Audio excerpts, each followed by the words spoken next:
So hi, I'm Joe Brewer and I'm a change strategist.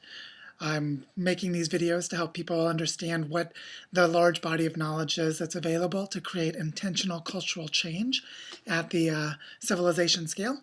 And the book that I want to review for you today is this one, Germs, Genes, and Civilization: How Epidemics Shaped Who We Are by David P. Clark. This is a book about the way that virology, the different diseases or viruses, the bacterias that have caused widespread epidemics at different points in history, how they have shaped the course of civilizations, and how we can draw insights from the past to understand the complexities of the 21st century world. One of the things that's really wonderful about this book is that it looks at the way that evolutionary thinking informs how cultural processes are shaped by underlying biology. So we often talk about biology and culture within the individual, like how did my mind form, which part of it is gene expression, which part of it is epigenetic, which part of it is culture, and all of those things are very important. But what we often don't do is talk about how the interactions between different human groups and the outcomes of those interactions are very profoundly shaped by the types of antibiotic resistance or viral resistance that one group has over another. So interestingly, one of the things in this book is it looks at how the cities that have been in the same place for a long time, where there have been epidemics in the past, so think of something like the bubonic plague, where a disease spreads through a city at a point in time where there's very poor public health, poor hygiene, and a large percentage of the population dies off. So maybe 90% of the population. Like this happened in Paris in the 13th and 14th century with the bubonic plague. Well, when there's an invading army coming from another place, the army is at a distinct disadvantage as it comes through a new region and accumulates the diseases that are out in the world. And the people coming from a different region are not as familiar, have not been exposed to these diseases. So those who are not resistant to them become sick and die off.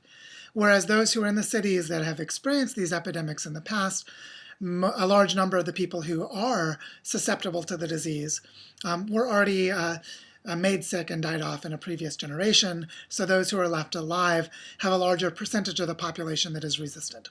So this type of dynamic of pandemics and the different proportions of resistance in communities has very profoundly influenced the outcomes of military conflict. So when there's an invading army coming into a city, the army of the city that is being invaded has a distinct biological or let's say bacterial or virological advantage over the one that came in. So this kind of dynamic of how diseases and the way that they influenced the genetic composition of a society in the past shape the possibilities for future outcomes when different human groups come together profoundly shapes history. And yet we very rarely talk about it. So when we're talking about the evolution of culture, the rise and fall of empires, how one culture will come to dominate a region over another, these kinds of processes, we usually don't talk about the role of biological evolution as a very important contributing factor to that process of cultural change. And so for us moving forward, as we look to design changes in culture and make our global civilization more resilient and more adaptive to disruptions, especially in today's world where everything is so highly interconnected and global pandemics could truly threaten us all, that the more we understand how these biological forces have shaped the evolution of culture in the past, the better we can prepare ourselves for how they may influence us in the future. And so if this is a topic that you are interested in and would like to know more about, then really go get this book, Germs, Genes, and Civilization by David Clark. It's a very enjoyable read. It's got good humor in it, lots of historical stories, anecdotes, as well as a basic science of epidemiology and the history of pandemics.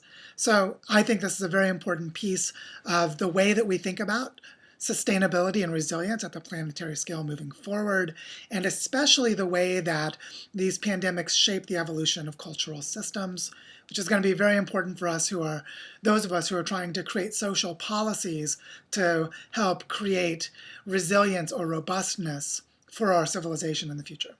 So there you have it, a key piece of any large-scale culture design work.